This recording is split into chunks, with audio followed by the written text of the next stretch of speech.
The IMD Business School's Future Ready Index tests companies for their resilience and innovation. Let's bring in Howard Yu now, Professor of Management and Innovation at IMD Business School, Switzerland, joins us from Billund, Denmark. Howard, thank you very much indeed for your time. First of all, why has the global supply chain done such a poor job with inventory management during the pandemic when they claim to have invested so much in big data and predictive analytics? Well, it really highlights the fact that AI and all this analytical model is really based on past history. And in a way, the pandemic, you could argue, is sort of a black swan event. It's an outlier that no one could have predicted, or at least in the model, could not have taken into account. And as a result, companies are really caught off guard for the ramification across the entire supply chain, whether it's semiconductor to simply container shipping availability as a result. So what were the lessons learned then, Howard, and have they had enough time to really pivot the business model and make it more resilient? Well, this is where I think the whole idea about simply forecasting demand is over. But what you're seeing, take the global auto industry. Everyone suffer because the lack of semiconductor shortages.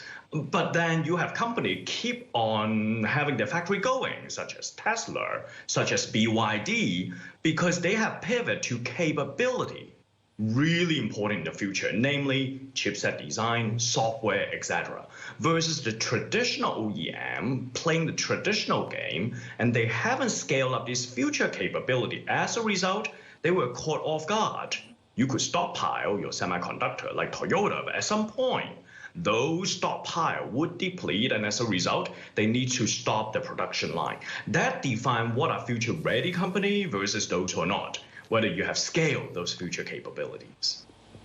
Howard Martin here. Great to see and appreciate your time. So just a report out from Royal Bank of Canada, RBC, saying that the congestion at ports globally is just going to worsen the whole supply chain crunch.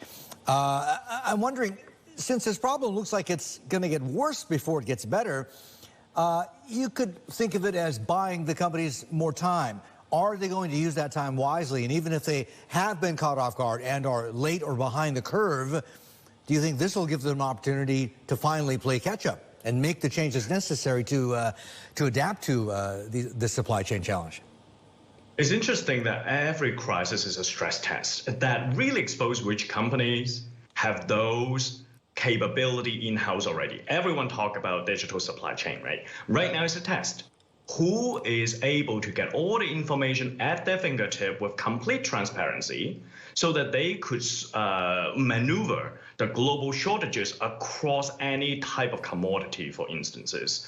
Everyone has been talking, for instance, redundancy in terms of suppliers.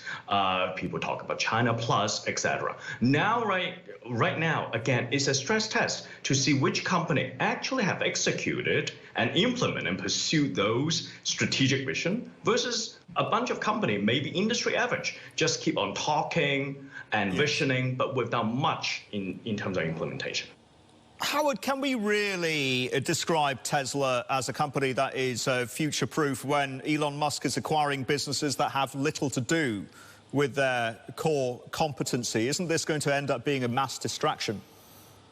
Well, one could argue there is always the conglomerate discount. And at the same time, if you're looking at some of the tech giant, what is Amazon, right? They're everywhere, and it's almost like a conglomerate. One could argue they are having or enjoying a conglomerate premium. Look, the fundamental issue here is, as a car maker, do they have capabilities and technologies really important going forward for future mobility? You step back and think about it, is autonomous driving. Of course, it's electric drivetrain, but everyone can make an EV these days. But it's also design of chipset, whether you can use software to muscle out the importance of hardware so that you don't depend so much on semiconductor itself.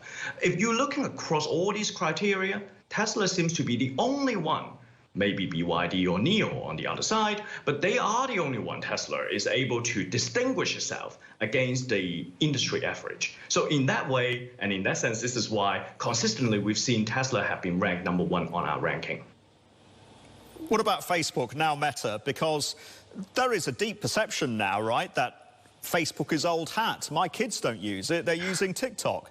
And doesn't that underline the challenge that large cap technology has, that they are desperately looking for the next big transformative revenue stream, haven't found it yet? How much of an existential issue are they facing then, Howard? Very big, because in technology sector, it's like food fries. You have to constantly branch out to new services in order to generate new growth. What happened at Meta, looking back, is of course they've been pursuing easy growth for too long. They've been dependent on Apple or Android to be the middleware, and so they don't necessarily have end-to-end consumer touch in terms of the operating level. On the other hand, they've been pursuing growth at all costs, and as a result, they lose touch with the younger consumer, like you said, TikTok or Discord, for instance. But if you're taking a step back, tech giants that are doing fairly well still, Microsoft, Amazon is like struggling a little bit, but if you're looking at the share price, they're still doing all right. And these are companies among the technology sector. They have successfully branched out to new services already, whether it's B2B, B2C, etc. So that underpins the logic of technology companies have to diversify. Otherwise, you're not unicorn. You're one-trick ponies. You're looking at Netflix and Spotify. This is when they face a lot of pressure these days. Howard, very quickly before I let you go, the adaptation which you suggest, or your work suggests companies are way behind in, is adapting to, I would suggest, crisis or crises. Because, yes, some of the situation is structural and actually predates the coronavirus and even trade wars. For example, not enough containers, not enough ships, et cetera, right? But things like coronavirus restrictions, like economic sanctions, et cetera, they're not normal, right? So what I'm asking is the challenge for companies more to adapt to crises than to try and figure out what a new business model is for supply chain? Yeah, it really comes down to when you're future ready, no matter what kind of event happening around the world, you're able to capitalize a little bit more. And I'll give you a quick example, right? If you're thinking about Nike on the consumer brand side, no one could predict there is lockdown massively. But because the e-commerce are so good, because the supply chain has been ahead of others, during the corona crisis, for instance, when they faced lockdown around the world, they pivot to e-commerce at a scale that other brand could not match. So you see JCPenney, Brooks Brothers file bankruptcy, but yet Nike hit a revenue all-time high. This distinguishes future ready. You don't need to predict, but you need to be future ready. Howard, excellent talking to you. Thank you, Howard, for your time. Appreciate it. You keep safe where you are. We'll do it again very soon. Howard Yu, IMD Business School, joining us live out of Switzerland. We'll take a quick break on Squawk. We are right back after this.